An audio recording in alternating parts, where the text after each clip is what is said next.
What's going on, everyone? Troy and Don with Define Productions with another episode talking crypto, Bitcoin, and our $100 Bitcoin giveaway that we're giving to one of our subs. We're trying to get to 350. Cracking the YouTube algorithm's not the easiest, but it's the most long-term beneficial one. So, we're hitting it for the long game. So if you don't mind, just give us a sub on YouTube and we'll enter you in that Bitcoin giveaway. But yeah, today we're going to talk a little bit crypto, a little bit Bitcoin, a little bit of psychology too. I had something actually brewing on my mind this morning, and I kind of want to talk about it because it can relate to anyone in whatever industry you're in. You can actually use this for yourself. So basically, it's unmasking illusions and how your local success may actually be a mirage. We live in a very highly competitive world, so it's easy to fall in the trap of comparing yourself to your local peers and being content with your performance. But in reality, we're comparing ourselves to the wrong people. We should be comparing ourselves to global titans in our industry. And this is where we get into discussion of data sets and using excellence as our new benchmark. And I had the same issue too.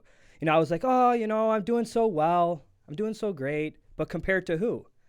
It's kind of like if you're the top salesman in your department and you think you're doing so well. And you're like, yeah, I'm the top salesman. You're getting employee of the month. But compared to who? Your local peers in your small town? You need to use a larger data set. You need to compare yourself to the global titans. For example, Jordan Belfort. He's a global titan in sales. This will put things into perspective when you're using a global or larger data set. You might realize you're not as good as you thought. But that's fine. There's always room for improvement. There's always room for growth. And using a larger data set will actually help you propel in your performance and motivate you to become a better salesman. This is something I've been thinking about because this is where I live in a small town and I'm like, yeah, we're doing so well, we're doing so great, but compared to who? Then this is where you have to compare yourself to the global titans in the field. I don't know if you have any thoughts on that, but it's really getting into data sets. And you can use this for, like I said, any industry, if you're trying to advance in your career, using a global or larger data set will put things into perspective and will actually help you advance in your career.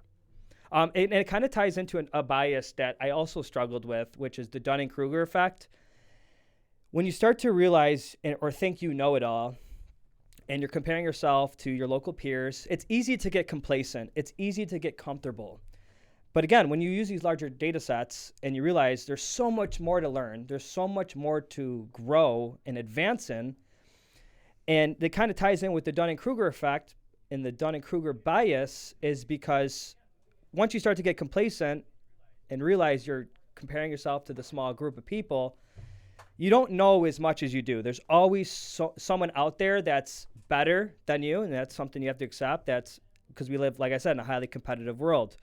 And as soon as you start to realize this bias, so step one is understanding and being aware of this bias, and then you can reflect and grow upon it. But just like in finance, I was like, I know more than my local peers, comparing to that small data set. And then you'll actually be complacent, maybe not even pick up that book because you're satisfied and content with your performance. But then it's kind of like the more you don't. It's like the more you know, the more you actually don't know. That's kind of like the philosophy is the more you know, the more you actually don't know. So this is something I personally use in my financial literacy growth is being aware of these biases. My thoughts, I think that a lot of times, you make very good points. So I don't want to disparage what you just said. But for me, what I think of is sometimes we go the opposite end of the extreme and we do a little bit too much of comparing ourselves to others, right? Mm-hmm. And the only person that really matters who we're better than is who we were yesterday, because I could be doing really, really well, right? I could be doing really, really good. But if I'm not improving, eventually my peers will catch up or pass, which is ultimately what I'm trying to avoid. So I shouldn't be spending as much time worrying about them as much as I should be worrying about me and how I can improve and how I can get better day by day, week by week, month by month, year by year. And in that effect, if I'm doing that, then I should eventually get to the destination that I'm trying to get to by viewing it in that prism. So to actually, before we pivot, to actually talk about this is one of my favorite sayings is winners focus on winning and losers focus on winners.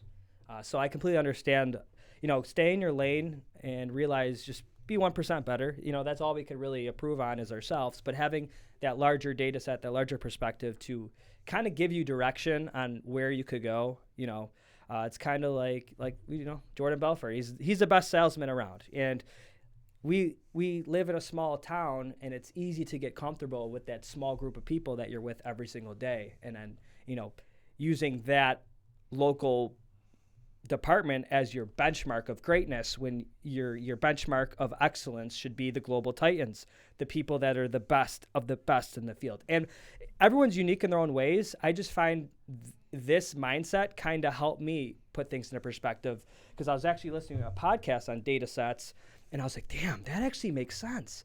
And then I was humbled. I was like, wow, I'm really, and then it actually motivated me to, kind of push a little bit more. You bring up Jordan Belfort. That's a good place to pivot too, because yes, you're right. Jordan Belfort is a great salesman. There's a lot of people we can name that are great salesmen, but they've also shortcutted their way to success as well. You know what I'm saying? So yes, they're great salesmen, but they did it on the backs of like hardworking people and scamming them and taking advantage of them, and yeah, they got to the top. But then they also, took a big fall because of how they chose to get to the top of the mountain. And, another thing I was thinking of when you were speaking too is like, we're always so consumed with success, and you'll never truly appreciate success until you've experienced failure. And sometimes the bigger the failure, the more sweet the success is when you finally reach it. So there's also that. And bringing up Jordan Belfort, and some, we were taking a focus on this channel of calling out scammers in our ecosystem, Bitcoin and crypto, scammers or influencers that take advantage of their followers. And there's a lot that have made it to the top, and they're sitting at the top right now, and they've done so in very sketchy, scammy ways. And they're feeling the success right now.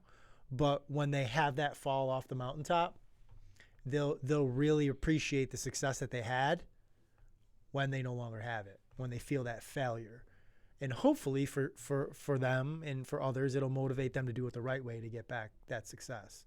Because success isn't just followers, bank account, and all those. That's only one part of the equation for success.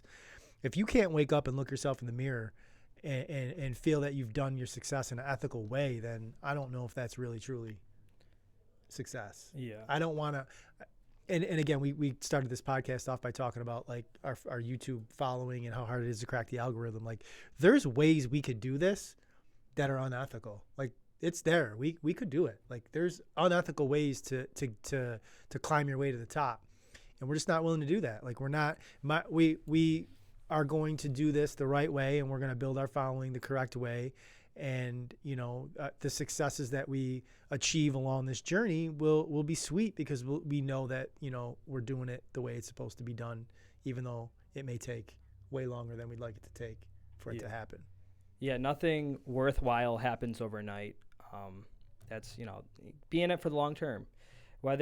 Just have a larger time horizon, especially in this industry. This is something you want to be long-term thinking. I do want to dive into your tweet that you had a lot of impressions on. Yeah. If you're not on X, you can follow us, DeFi Poly, our Defiant Labs, and then we have, what is it? Don, at Rinaldi_Don.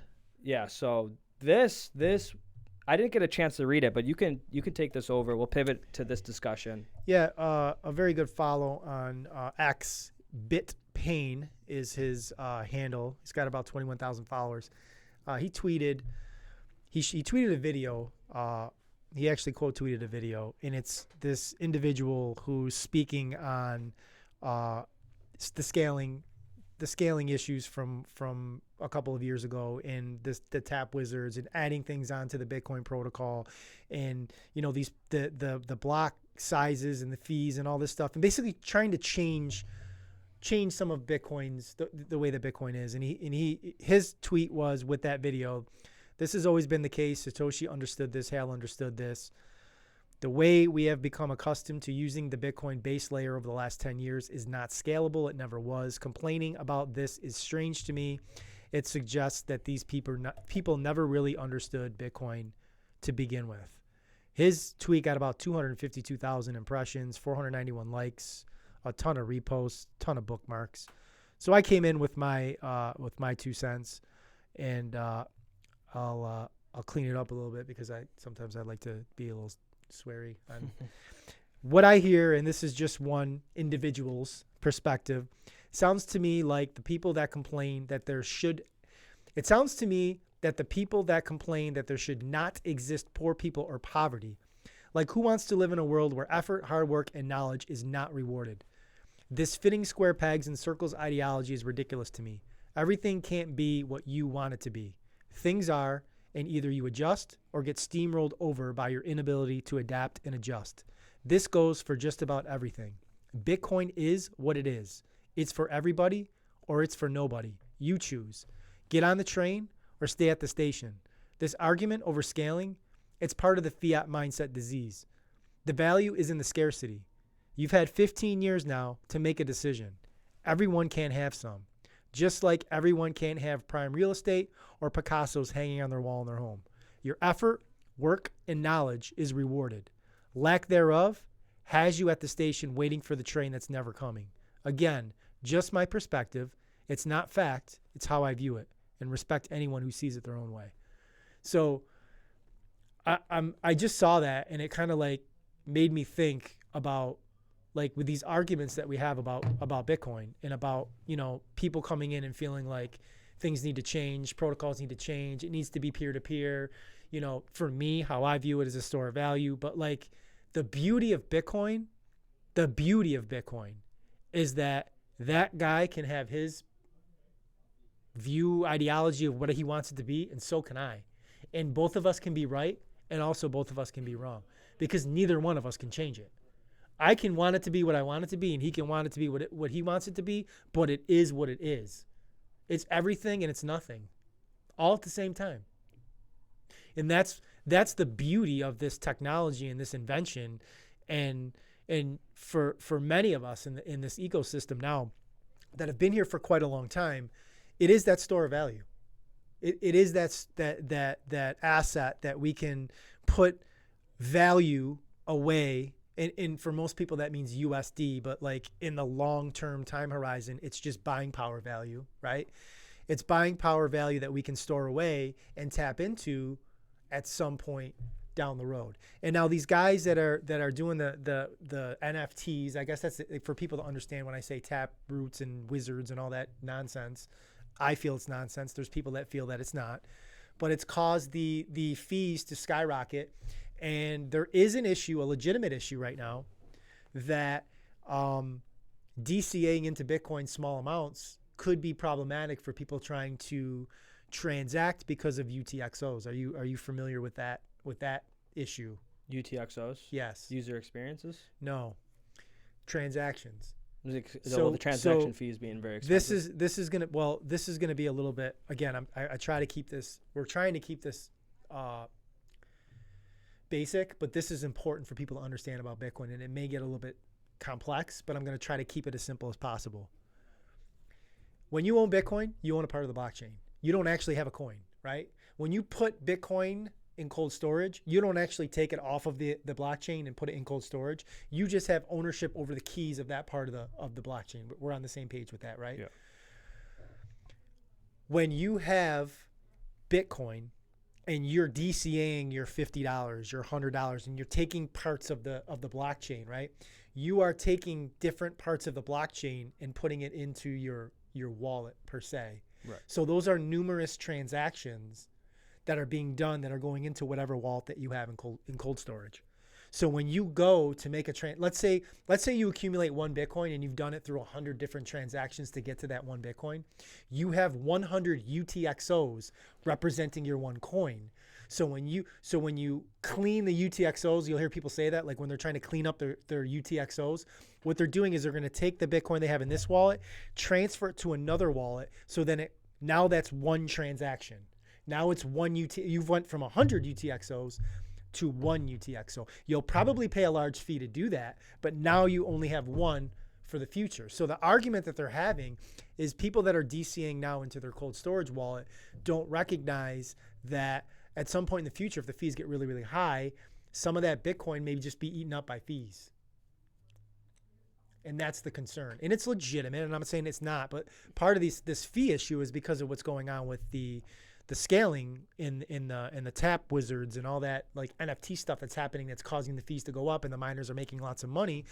But you also have to remember that 120 years in the future, when the last Bitcoin is mined, the transactions will be how the miners are compensated. So they're going to be high at some point.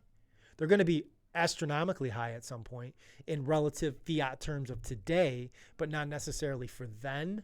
Right? Because you're fast forwarding 120 years in the future, and what the dollar or whatever currency we're using to transact will look like, right? The same way as if you say $1,000 today doesn't sound the same way as when you said $1,000 in 1924. $1,000 in 1924 was a significant amount of money. Today, not so much, right?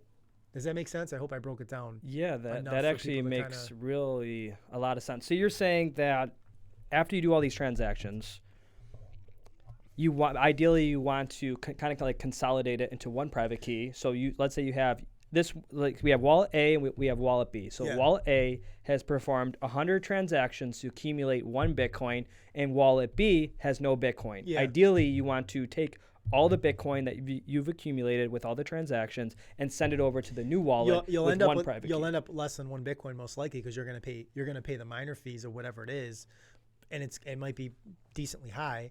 I actually, it's actually not horrible. Well, I'm probably not a good example, because I haven't transacted the one. I just wanted to see what it would look like sending 1 coin from my wallet if I was going to do it without sending the transaction. It was $13 to send 1 Bitcoin from. So I'm not a good example, because that one coin I was going to send has been sitting there since 2017 or 18. And a wallet I've never used. So for me, I thought like, oh, it's not a big deal, but then I remember that shit hasn't moved. That's actually it hasn't moved from that wallet in so long. So everything I've been DCAing since then, because somebody responded to me and said, because I said that I've been accumulating, they're like, well, you're gonna have a problem when you spend it. And I said, well, majority of my coins, I'm not gonna have that problem with. But then I thought to myself, well, the coins that I've been DCAing for the last 2 years, there's a lot of UTXOs that I have. Because I mean, $50 here, $100 there, like I probably have. But the good news is for me, what I have done is I was sending transactions to Gemini, and then sending 1 transaction to my cold storage when I would get to a milestone, when I would get to the 0.1.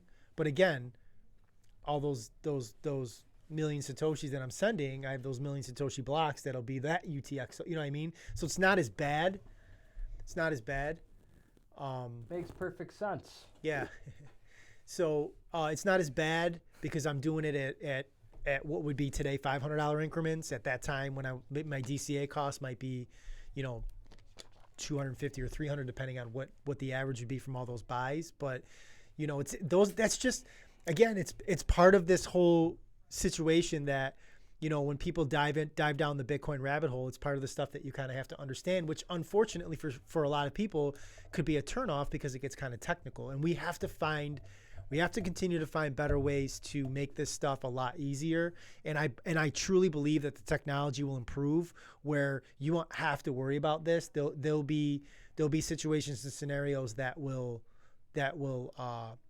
make it better. And I believe it or not, you're gonna be surprised when I say this. I'm starting to pivot slightly, not personally. I'm not going to change what I'm doing, but I'm starting to pivot in regards to keeping it on exchange or putting it in self-custody. I'm not going to change what I'm doing, but I'm not going to be so hard on people that decide to keep it on exchanges, only because your paper contract for Bitcoin will allow you to send. You know what I'm saying? Like if I let's say somebody is one Bitcoin on Gemini is different than one Bitcoin in cold storage, because you have paper contract calls and they're just going to send one Bitcoin the cheapest possible way out.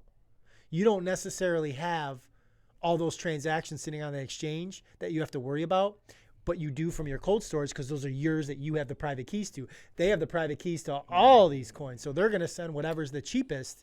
So if you're accumulating on an exchange and then you send it to your cold storage, it's one UTXO going to your wallet. So sending one Bitcoin from Gemini is different than sending one Bitcoin that you accumulated in the past year from your cold storage. So as the exchange, and again, I want to preface this before you respond, because I can see the brain working. This is in the mindset that the exchanges will get safer and safer and safer, right? Regulation is going to assist that, whereas you don't have to worry about like an FTX type scenario happening, a Celsius type scenario happening, where you're on an exchange that doesn't do any sort of leverage. There is no product in the background that you have to worry about them leveraging your coins and causing you to lose everything. All right, I got two things to say. Yeah. The first thing to say is everyone needs a Bitcoin maxi in their life, because I did just learn something today. Secondly is having assets on exchange, especially Coinbase, which is the custodial for, all these institutions that are purchasing Bitcoin. I think that is great for a newbie coming in to have, their assets on Coinbase. But again, what happens when, something happens in your life and the government could obviously, get access to those coins? Like, you have to understand, like, the coins, there's pros and cons to each ones. There's trade-offs to each ones. You have to identify and understand these trade-offs and see which best fits your style or your investing, whatever your tolerance is. For example, let's say, you have 50,000 of Bitcoin on Coinbase. There's a con that could be seized from you. That property actually isn't, you don't own that property, but it might be safe as long as you're not, as long as you hope nothing happens in your life where a government will actually, try to get those coins from you, or there's other things. You could just be accused of a crime and not even actually commit the crime, and they will try to take your property. So there's pros and cons to that. A pro is it's easier. The user experience is easier. I wouldn't say safer. I mean, it could be safer if you're not responsible enough to actually hold your private keys, because you have to think your private keys are either on a piece of paper or a metal sheet. Something happens where you lose those private keys. Your computer breaks. Your computer can break, but as long as you have those private keys to back it up. But some people aren't responsible enough to actually, hold on to those keys. So I think this is something we should do. And our podcast is, more educate people on the pros and cons of each one. I'm not saying one's better or the other. It really comes down to whatever your style is. But that's a good point. I didn't know about that, the UTXOs. Again, I'm not. I may not have explained it like perfect, but it's like. It's the gist. It makes sense. It's the gist of it. So you're saying the transactions you made earlier, like the ones in the past 6 months, would be more expensive than the transactions from 2018? Well, it depends. It's not necessarily when they were made. It's like how much UTXO total transactions you have to make up whatever you're sending. Like if you have like one UTXO that's 1 million sats and you're sending 1 million sats, you're going to be fine, because you're basically sending one UTXO. Let's say you want to send 10 million sats and your biggest block is 1 million sats. Now you might end up sending 15 or 16 UTXOs to send that one, and you're getting hit with more fees because of that. Okay. Whereas if you just had a Bitcoin that's been sitting in cold storage for 5, 6, 7, 8, 9 years, and you send that, you're just going to pay the normal miner fees. Okay. No, that's good to know. That's good to know. I love my Bitcoin Maxi partner, Don Rinaldi. Jordan's. I think Jordan's down in the basement filming. Is that what's going on? I'm not sure if he's still here. Yeah, if he's still They're watching us down dude, there. Pop in, Jordan. Go ahead, pop in, dude. We can have a conversation. Yeah. Absolutely. So that Bitcoin, that's really good to know. Let's talk a little bit about degens, because I'm the DGen Maxi. Nah, Yeah, I'm not you a are DGen. the DGen Max. But be careful because I've been actually messing around with leverage recently using Jupiter. Do not recommend. I do This not podcast recommend does this. not recommend I do not leverage. recommend leverage trading, but it's crazy how easily accessible you could do leverage trading right through your phone in literally 3 transactions. And this is where the world's heading. Listen how friction-free this world is. And this is why I think I'm so bullish Solana because, again, we have that diversified viewpoint, and we talk about Bitcoin, we talk about altcoins, we talk about Solana, we talk about all these different coins, and it's great to actually have that diversity. But I do want to talk about Solana real quick because I'm more down this rabbit hole. So Solana and talk about the 3 transactions. This next bull run is going to be insane. And people say a super cycle. Yeah.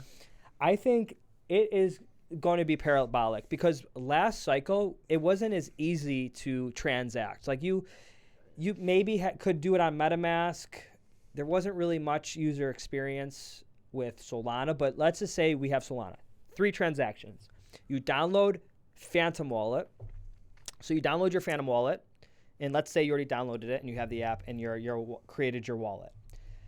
You have Solana in your wallet. So here's the 3 transactions. You click on your app, Phantom. You click on Jupiter because it's integrated with dApps, decentralized applications within the interface of the wallet. So you click on Phantom, you click on Jupiter, and then you click trade. We're getting to a point where we're actually going to have it's going to be less friction. Like it's much more easy and accessible to trade nowadays. And especially with these degens, people are going to be doing leverage trading. People are going to be buying meme coins because they can do it in 3 transactions. Like they don't have to do this MetaMask, connecting to Uniswap. And like, yes, it takes a few more transactions, but the transaction speed with Solana is insane. Like, and the fees are so cheap. So that's why people are more going to want to do leverage trading because the fees are cheap, pennies on the dollar to transact. So people are going to be able to get in and out without paying this high gas fee because you have to think, when you're transacting on the Ethereum mainnet, it's pretty expensive. So yeah, that's that. And I just think it's just going to be it's not a super cycle where it lasts longer. I just think it's just going to be more parabolic than people think. And then after this cycle, who knows? We might actually break that 4-year cycle. We don't know. No one knows. But I do want to talk about this. Ready? Okay. Ready. What are, besides your Bitcoin, we haven't talked about this in a while, what are your top 3 altcoins? This is the juice. This is what people like to hear. They like to make money. Not the guy for this conversation. No altcoins? I mean, the only one. Top 1. The only one. We talked about it Not before. financial advice. Chainlink is the only one I am more conservative. No. I'm more interested in Chainlink's, not just the price, but just to see like what this thing really does behind the scenes. The infrastructure. The tech behind it. Yeah. Not even from a like it's like shitcoin type. Yeah, leverage seems. Yeah, it is. It is. Yeah, leverage trading is. Alicia, it is like buying on let me margin. explain. It's a more degenerate. So, for example, version of right that. now, and anyone who's watching this, I will never do this with like. This is more of like a play account. Like I wouldn't do this with like serious, like especially like the problem is though a lot of people do, and that's when you see those violent moves in the market. It's leverage trading that's causing it a lot of times. Yeah, just to be clear, when you see like a big wick down, it's because Woo! A bunch of don't do leverage, kids. A bunch of shorts No. or a bunch of longs got liquidated, and then they're short covering and. So all a that perfect nonsense. example of this is, let's say you have, so this position I opened because Ethereum was breaking 3K, and I was like, okay, well, I'm looking at the other side of the trade. I'm like, okay, there's a lot of shorts that will be liquidated if we can, break 3K and actually hold above that 3K level, which we didn't. And that's why it was annoying because everyone's like, ETH over 3K. No, and I was like, by the time I read it, it's already below 3K. But when I saw you take that position, it was already too late. But my thinking is, and I thought you would have figured. I was surprised that you did this because you know this way better than I do in regards to like price movements with all that kind of stuff. I would have assumed that the psychological barrier of 3K, you would know that people are going to have profit taking at that Yeah. at that point, especially being how long ETH hung out at Well, that's why I'm 21, down 18%. 22, 23, and then it made that run, and Bitcoin was bleeding into ETH, and I just knew, if anything, it was going to hit 3K, bounce, go down, and then work its way past that maybe next week. And then you said, "Oh, I'm longing at 3." I'm like, "Wow, I'm surprised that you would do longed that." at 29.90, and I was up like 30% on my 9.81x long. So basically, I opened up an ETH long 2 days ago, I believe, and I put up my collateral is $319. So I put up $319. I leveraged $3,132 off $320 in collateral. That's 9.81x leverage. My liquidation price is 2,700. So if ETH goes down to 2,700, this platform will liquidate my position, and I lose that 320. Now you have to keep in mind there is an open and close fee. So the open fee was $3.13. The close fee is $3.13. So that's $6.26. And there's also a borrow fee. So you're getting charged 0.0059% every hour.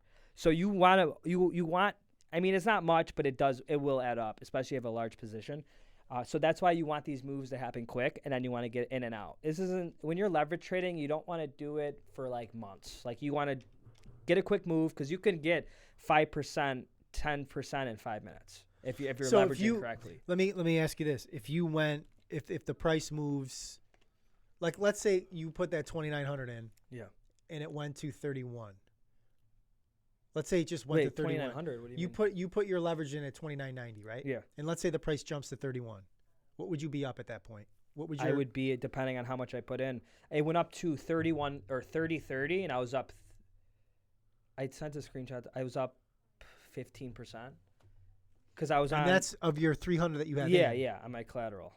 So if you get liquidated, the whole 300 is gone. Yeah, but the price would have to go down to 2,900. Right. But your liquidation 2,600. I thought you said 2,700 is my liquidation price. It was actually 2,698, but the liquidation price is slowly getting higher because it's taking into account of the borrow fee.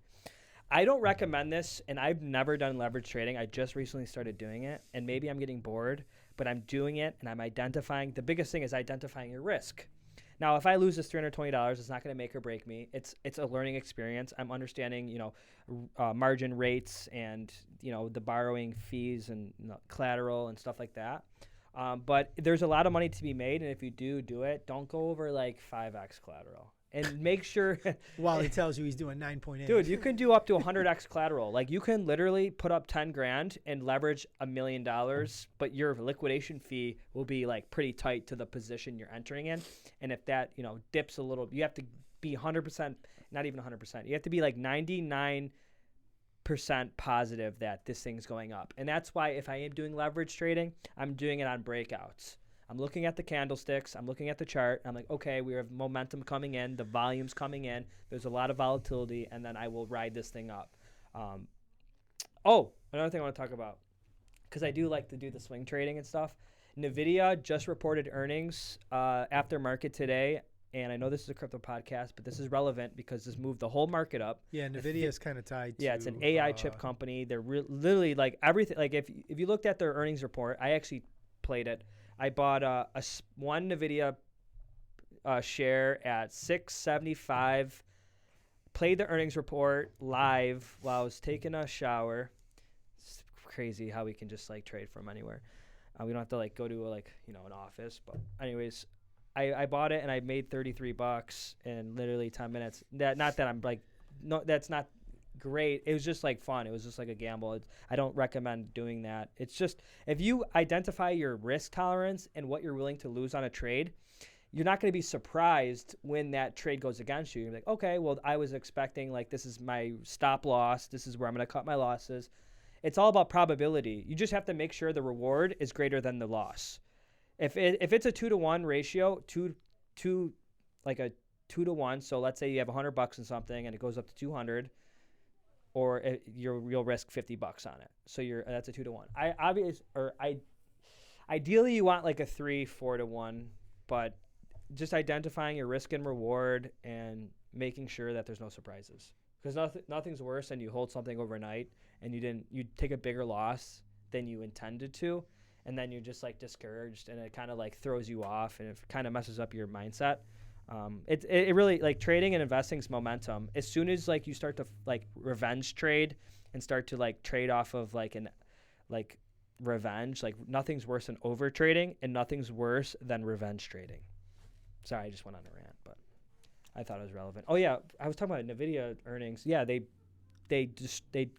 crushed it on their revenue, they crushed it on their earnings, and the thing shot up, broke all-time highs.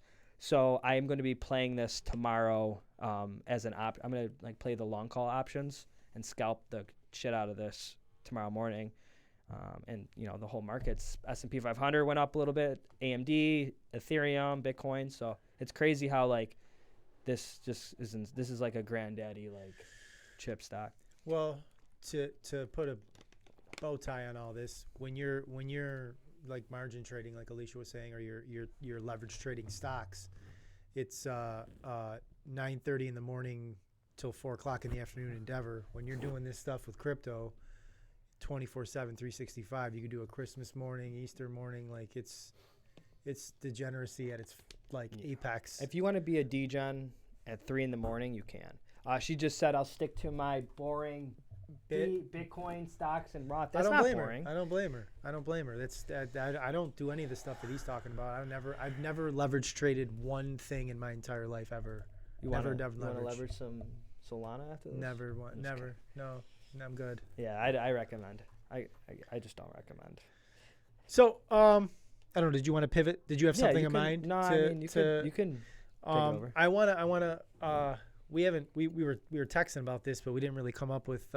You had one idea, I think, but like, we're on this path of calling out scammers and calling out people that are taking advantage of their influence that they have in our space and ecosystem. And, you know, because we've said, you know, who cares? We're small. We got nothing to lose.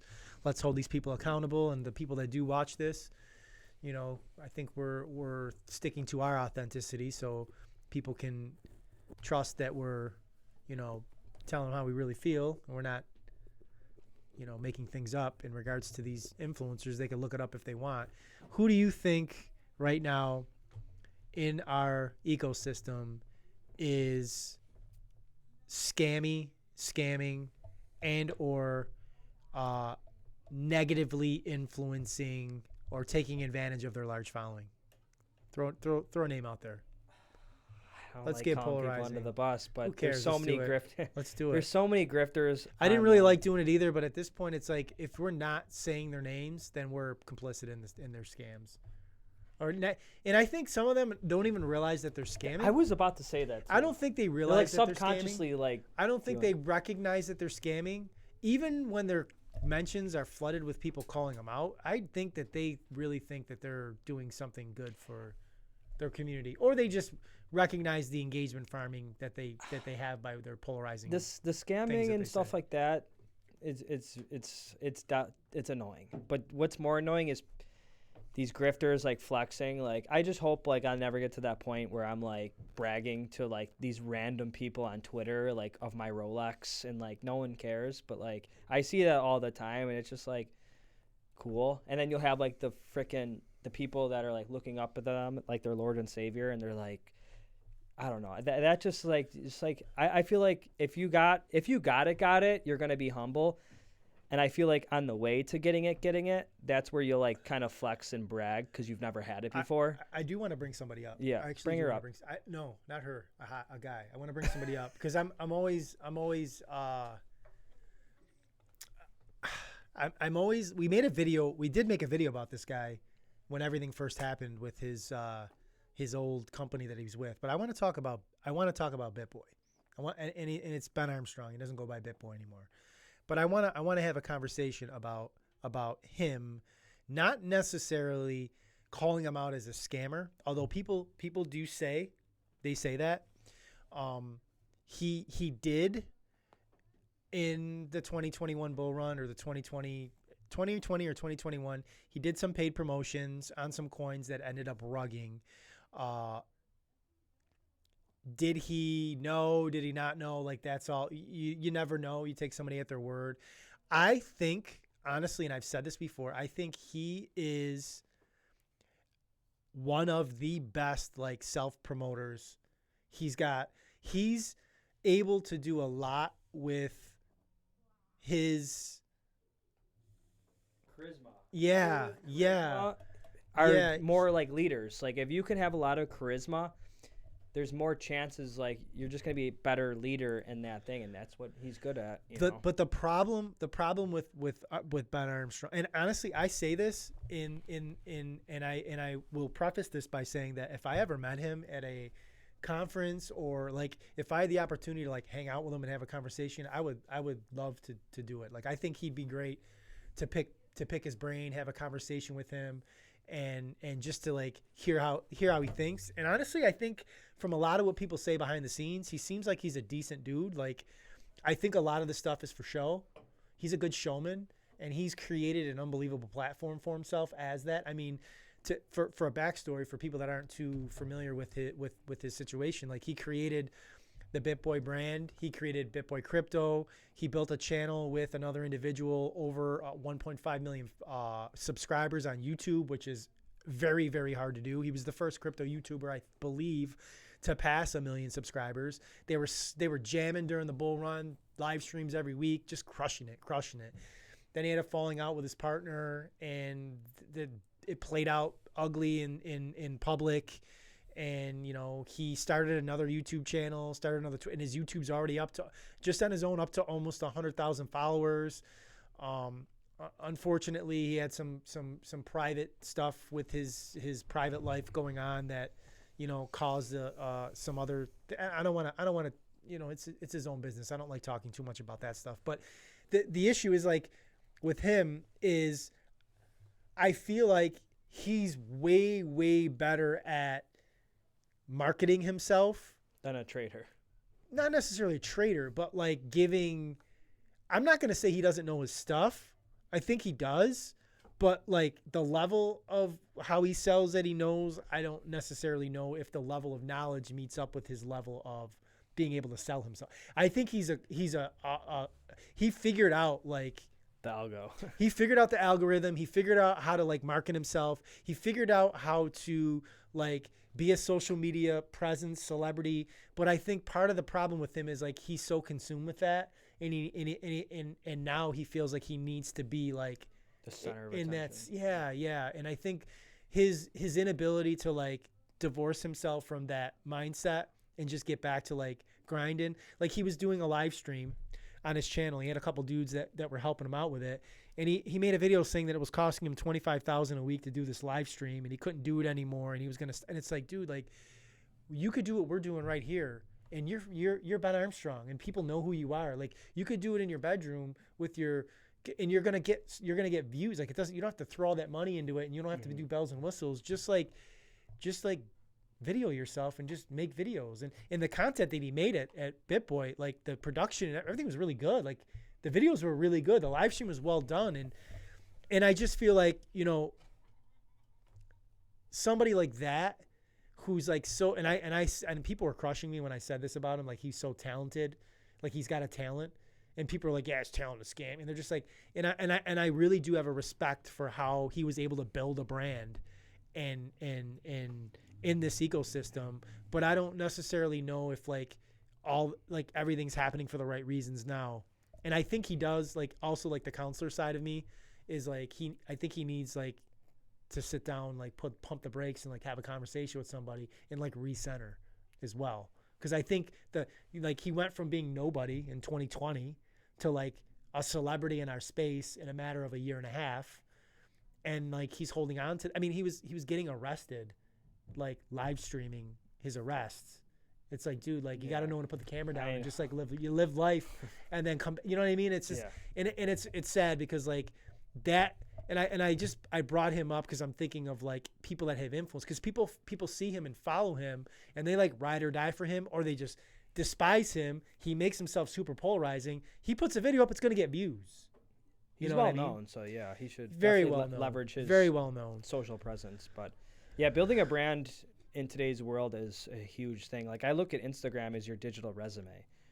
So it's like we have these kids, we have these grown men posting group photos of other men of them drinking. And it's like, you don't realize that your Instagram is your digital resume. I don't care if you're private. Someone's going to see that and show your boss, right? And even if you're self-employed, like, we're using social media for the wrong reasons. We should be using that to actually bring value to the world because it could help someone. And that's where I was like, and that's where like people like do this crypto stuff or like stocks, like my niche or fitness. And they're like, well, why don't you like, you're good at what you do. Why do you have to like give away your secrets? It's like, because if you're giving value, it's more fulfilling than just like hiding in a corner and just like rising to the top. Like, it's nice like bringing people along with you. And like, I just think people aren't using their, and I know I'm kind of like getting off topic, but yeah, like social media, like Instagram, like all that is a digital resume. Like, no more that piece of paper resume where you write your name, blah, blah, like that's, people are just going to look at your social medias and know right away who you are, who you hang out with, and what value you are. Like, I don't even need a resume. If I go on LinkedIn and I want a job, I'll just give them my Instagram. I'll give them my social media platforms. And I'm like, oh, wow. Like that's how you get a job nowadays. Well, even if you're not giving it to them, they're checking it. Yeah. Like when you're applying for a job, they're looking at your social media. So if you're doing dumb stuff on your social media, if you're like, you know, keg, whatever they call, like upside down drinking a keg, it's crazy at a party and you're 35 and it's on your Instagram or it's on your Facebook, or you're doing like, or you're posting like, you got to be careful with the things that you say. And I'm probably the worst person to say this because I'll post things how I feel about things because I'm going to tell you how I feel. But like some people, like certain jobs you go for, you may not want to be a political like pundit, or you may not want to like say how you feel about touchy issues that are hot button for people, and they might fall hard on one side or the other. It may take money out. Like, people are out there taking money out of their own pockets just based on how they're operating their social media. But authenticity, like, you have to be authentic online. Like, people can see right through you. And okay, yeah, I gotta say one more thing. One more thing. Go ahead. Because like I see this all the time. People on LinkedIn, and they got like their suits on, and they're like looking so snazzy, and it's like, bro, you were just doing a keg stand last week, like, and they're like playing all professional and stuff. It's just like, people want to see authenticity, and even if you were doing a keg stand, like, you don't have to like show it on social media, but it's just like, just be yourself, and people can see right through that, and people value your authenticity. So sorry to interrupt. It's embarrassing to admit, but like, I was just setting up my LinkedIn for my, and you were like this? No, I've never, like, I had a LinkedIn account that I set up like 10 years ago that I've never done anything with, but now that I'm working in finance and I like trying to have like a professional business page, I set it up. I set it up. Well, no, I set it up, and I don't know how to like operate. I'll help you. I don't know how to operate LinkedIn. Like, I don't know how to reach out to people. It's like, I'm just used to like Twitter and Facebook and Instagram. Like, LinkedIn is like, to me right now, it's probably not, but my idea is like, I hate it. Like, it's just like so annoying. We'll spend some time on it, but yeah. So we're coming up to our last minutes. I do want to say we're doing that giveaway, 350. I think it's like 7 subs short. Yeah. Next Wednesday we want to give. Let's look and see. Yeah, we're 373 or 343. So we want to give that to one looked? lucky sub. Did you? I looked before we did this. Well, let's look now and see if we gained any. We We did not. We are still at 343. $100 giveaway, Bitcoin giveaway. We can do a currency of your choice depending on what country you are from. But we're gonna end this as live Zoom. But thank you for tuning in and chiming in with some of your questions and thoughts. We appreciate that. This is, I think we're going on to like 30. I don't even know what podcast number we're on, but I can feel the flow state the more we do this, and I think we're not there, but we're getting better, and that's all it's about. So I do want to end this live Zoom. Do you? Well, yeah. I mean, to tie a bow on that, we're doing this because we have gained a lot of knowledge. Me since 2013, you since 2017. Like, there's a lot of value that we have that we can share, that we're trying to share with people that are there's always new people coming into this ecosystem, right? Like, I think our threshold is like 2 or 3% of the entire global population that's really like into it. You know what I mean? So like, we have such a huge demographic of people that are going to continue to inflow, and especially this bull run, people will be inflowing into this ecosystem. And as like grizzled veterans in this space, it's our duty to share some of what we know to the public and assist them in understanding this a little bit better, and then hopefully grow a little bit of a following where we could like all interact and grow. The goal is to make this a big channel. That's obviously the goal. Will we reach that? Who knows? But the goal is to be a big channel. But in the process of getting there, the beautiful part of this process is that when we're still small, we can every comment I interact, you or me are interacting with every comment that we get on any of our social media platforms. Oh, we'll still, even if we get big, I know, but like the good part about still being small is that it's a lot easier to interact with people when they comment. So, when you comment on the channels that and hopefully we are a place for people to watch often, and we're part of your rotation, and just knowing that like you're going to invest some of your valuable time into something, and that you think of something while you're watching it, and that you're going to comment, and that it's going to get responded to, and may even end up in a future podcast, and we could even have it as a talking point. I think there's value in that. Like, it's good for people to feel like they're being a part of the program. Like, this podcast is Troy and Don, but it's like we're creating a Defiant Productions brand and team of people, like,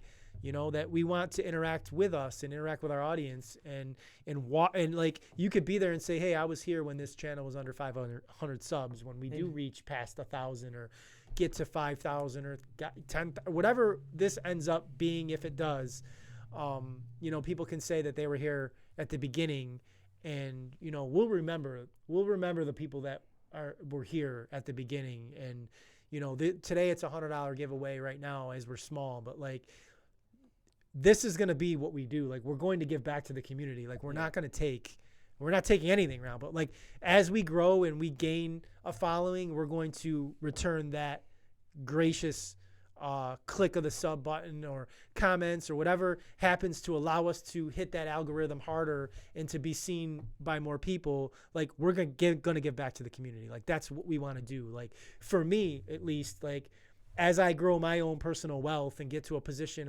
of financial freedom, like, it feels good to be able to, give back to people and make their lives a little bit better and have a piece of that in doing it. So what's our one thing we have to say? Don't trust, verify.